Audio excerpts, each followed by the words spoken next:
আসসালামু আলাইকুম, স্বাগতম জেসমিন রসুই ঘরে। আজকে আপনাদের জন্য খুবই মজাদার আরও একটি রেসিপি নিয়ে হাজির হয়ে গিয়েছি আমি জেসমিন আক্তার। আজকে তৈরি করে দেখাবো একটি মজাদার কেক। চেষ্টা করব খুব সহজ করে দেখিয়ে দেওয়ার জন্য। এবার দেখতে পাচ্ছেন আমি এখানে কেক তৈরির জন্য কেক মোল্ড রেডি করে নিচ্ছি। প্রথমে একটু অয়েল দিয়ে ব্রাশ করে নিয়েছি, এরপর পার্চমেন্ট পেপারটা বসিয়ে দিয়েছি মাঝখানে, যেন কেকটা তুলতে আমাদের ইজি হয়। এরপর একটা বোলের ভিতরে আমি 2 টেবিল স্পুন চিনি নিয়ে নিচ্ছি 1/4 কাপ লিকুইড মিল্ক। চিনি এবং লিকুইড মিল্কটা খুব ভালো করে গুলে নিব। চিনিটা গলে যাওয়ার পর বাকি উপকরণগুলো দিব আর আপনাদের সাথে শেয়ার করব। যারা কন্টিনিউ আমার ভিডিওগুলো দেখেন কিন্তু এখন পর্যন্ত আমার চ্যানেলটিকে সাবস্ক্রাইব করেননি, আশা করি আমার চ্যানেলটিকে সাবস্ক্রাইব করবেন, এবং যারা ফেসবুক পেজ থেকে দেখবেন তারা ফেসবুক পেজটি ফলো করে আমার পাশে থাকবেন। এবার দিয়ে দিচ্ছি 1/2 কাপ কনডেন্স মিল্ক। কনডেন্স মিল্কটাও আমি লিকুইড মিল্কের সাথে খুব ভালো করে মিশিয়ে নেব। আজকের কেকটা একটু অন্যরকম, আমি এগলেস কেক তৈরি করছি। এগ ছাড়া যে এত মজাদার কেক তৈরি করা যায় সেটা আজকের কেকটা দেখলেই আপনারা বুঝতে পারবেন।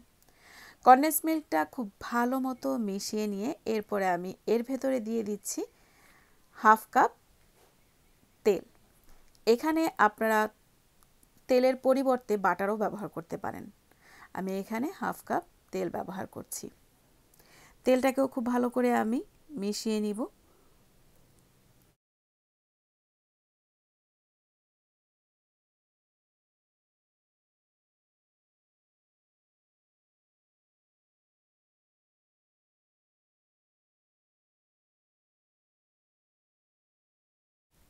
আমি এখানে লিকুইড ইনগ্রিডিয়েন্টসগুলো খুব ভালো মতো মিশিয়ে নিয়ে এরপরে মেশাবো ড্রাই ইনগ্রিডিয়েন্টস।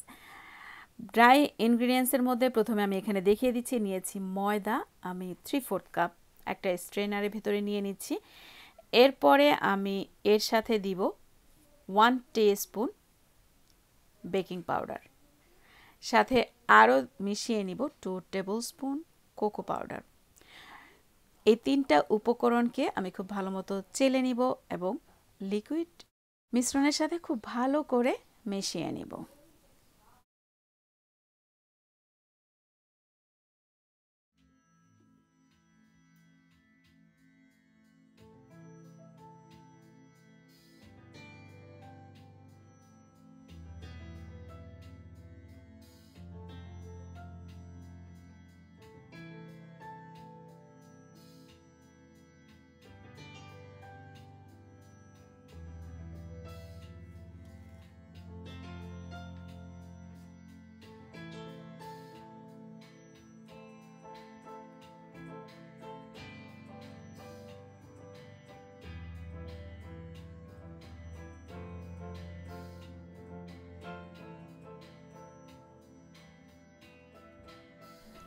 সবগুলো উপকরণ এভাবে মিশিয়ে নেওয়ার পর যখন ঠিক এই রকম ঘন হয়ে আসবে মিশ্রণটি, তখনই আমি এর ভেতরে আরও 1/4 কাপ লিকুইড মিল্ক দিয়ে নিব।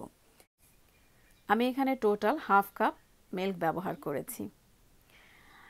এবার মিশ্রণটির সাথে খুব ভালো মতো মিশিয়ে নিয়ে আমি দেখিয়ে দিচ্ছি কতটা পাতলা মিশ্রণ তৈরি হবে। ঠিক এই রকম পাতলা করে মিশ্রণটাকে তৈরি করতে হবে। এরপর আমি এর ভেতরে দিয়ে দিচ্ছি গ্রেট করে রাখা 1 কাপ গাজর। এবার গাজরটাকেও আমি মিশ্রণটার সাথে মিশিয়ে নিচ্ছি।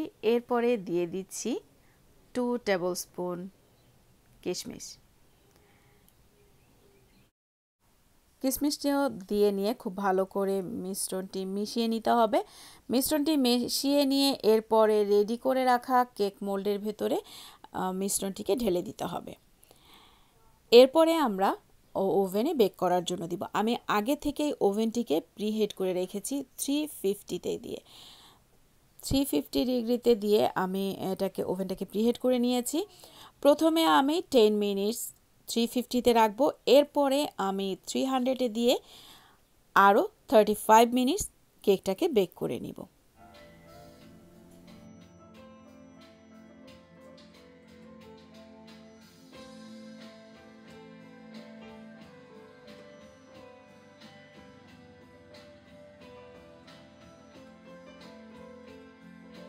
কেকটাকে ওভেন থেকে বের করে নিয়ে আমি কিছু সময়ের জন্য একটু ঢেকে রাখবো।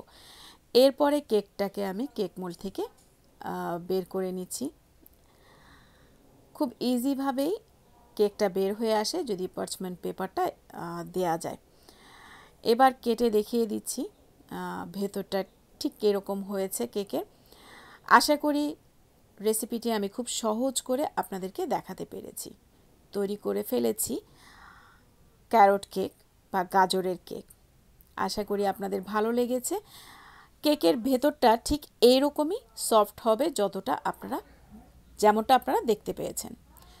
আজ এ পর্যন্তই। অন্য কোনো সময় নতুন কোনো ভিডিও নিয়ে আবারও হাজির হয়ে যাব আপনাদের সামনে। সে পর্যন্ত সবাই ভালো থাকবেন, সুস্থ থাকবেন। আল্লাহ হাফেজ।